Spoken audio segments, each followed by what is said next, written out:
In my opinion, indeed, no man can be an orator possessed of every praiseworthy accomplishment unless he has attained the knowledge of everything important and of all liberal arts. For his language must be ornate and copious from knowledge, since, unless there be beneath the surface matter understood and felt by the speaker, oratory becomes an empty and almost puerile flow of words. Yet I will not lay so great a burden upon orators, especially our own, amid so many occupations of public and private life, as to think it allowable for them to be ignorant of nothing, although the qualifications of an orator, and his very profession of speaking well, seem to undertake and promise that he can discourse gracefully and copiously on whatever subject is proposed to him. But because this, I doubt not, will appear to most people an immense and infinite undertaking, and because I see that the Greeks, men amply endowed not only with genius and learning, but also with leisure and application, have made a kind of partition of the arts, and have not singly laboured in the whole circle of oratory, but have separated from the other parts of rhetoric that department of eloquence which is used in the forum on trials or in deliberations, and have left this species only to the orator. I shall not embrace in these books more than has been attributed to this kind of speaking by the almost unanimous consent of the greatest men, after much examination and discussion of the subject, and I shall repeat not a series of precepts drawn from the infancy of our old and boyish learning, but matters which I have heard were formerly argued in a discussion among some of our countrymen who were of the highest eloquence and of the first rank in every kind of dignity. Not that I condemn the instructions which the Greek rhetoricians and teachers have left us, but as they are already public and within reach of all, and can neither be set forth more elegantly nor explained more clearly by my interpretation, you will, I think, excuse me, my brother, if I prefer to the Greeks the authority of those to whom the utmost merit and eloquence has been allowed by our own countrymen. At the time, then, when the consul Philippus was vehemently inveighing against the cause of the nobility, and the tribuneship of Drusus, undertaken to support the authority of the Senate, seemed to be shaken and weakened, I was told, I remember, that Lucius Crassus, as if for the purpose of collecting his thoughts, betook himself, during the days of the Roman games, to his Tusculan country seat, whither also Quintus Macius, who had been his father-in-law, is said to have come at the same time, as well as Marcus Antonius, a sharer in all the political proceedings of Crassus, and united in the closest friendship with him. There went out with Crassus himself 2 young men besides, great friends of Drusus, youths of whom our ancestors then entertained sanguine hopes that they would maintain the dignity of their order, Caius Cotta, who was then a candidate for the tribuneship of the people, and Publius Sulpicius, who was thought likely to stand for that office in due course. These, on the first day, conferred much together until very late in the evening concerning the condition of these times and the whole commonwealth, for which purpose they had met.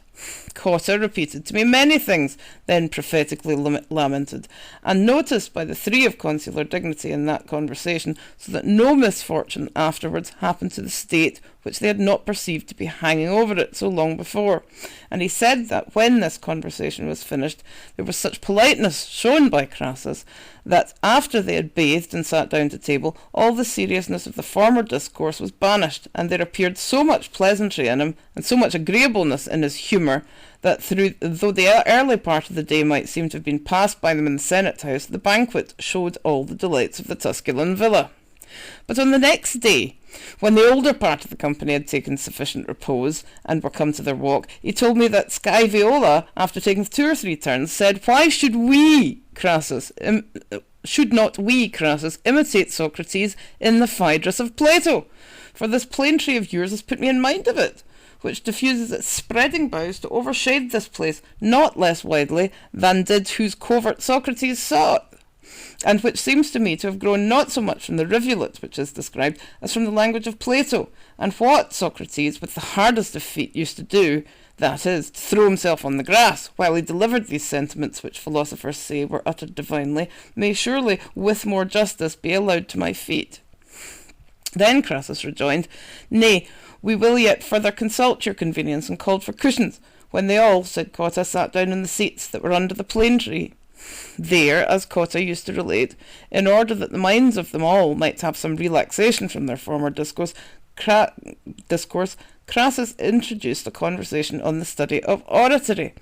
After he had commenced in this manner, that indeed Sulpicius and Cotta did not seem to need his exhortations, but rather both to deserve his praise, as they had already attained such powers as not only to excel their equals in age, but to be admitted in comparison with their seniors. Nor does anything seem to me, he added, more noble than to be able to fix the attention of assemblies of men by speaking, to fascinate their minds, to direct their passions to whatever object the orator pleases, and to dissuade them from whatsoever he desires. This particular art has constantly flourished above all others in every free state, and especially in those which have enjoyed peace and tranquillity, and has ever exercised great power. For what is so admirable as that, out of an infinite multitude of men, there should arise a single individual who can alone, or with only a few others, exert effectually that power which nature has granted to all? Or what is so pleasant to be heard and understood as an oration, adorned and polished with wise thoughts and weighty expressions? Or what is so striking, so astonishing, as that the tumults of the people, the religious feelings of judges, the gravity of the Senate, should be swayed by the speech of one man? Or what, moreover, is so kingly, so liberal, so munificent, as to give assistance to the suppliant, to raise the afflicted, and to bestow security, to deliver from dangers, to maintain men in the rights of citizenship? What also is so necessary as to keep arms almost always ready, with which you may either be protected yourself, or defy the malicious, or avenge yourself when provoked? Or consider that you may not always contemplate the forum, the benches, the rostra, and the senate. What can be more delightful in leisure, or more suited to social intercourse, than elegant conversation, betraying no want of intelligence on any subject? For it is by this one gift that we are most distinguished from brute animals, that we converse together, and can express our thoughts by speech.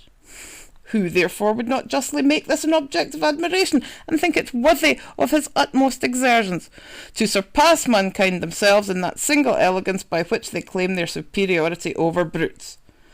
But that we may notice the most important point of all, what other power could either have assembled mankind when dispersed into one place, or have brought them forth from wild and savage life to the present humane and civilized state of society, or, when cities have established, have described for them laws, judicial institutions, and rights?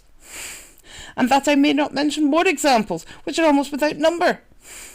I will conclude the subject in one short sentence, for I consider that by the judgment and wisdom of the perfect orator, not only his own honour, but that of many other individuals, and the welfare of the whole state, are principally upheld. Go on, therefore, as you are doing, young men, and apply earnestly to the study in which you are engaged, that you may be an honour to yourselves, an advantage to your friends, and a benefit to the Republic.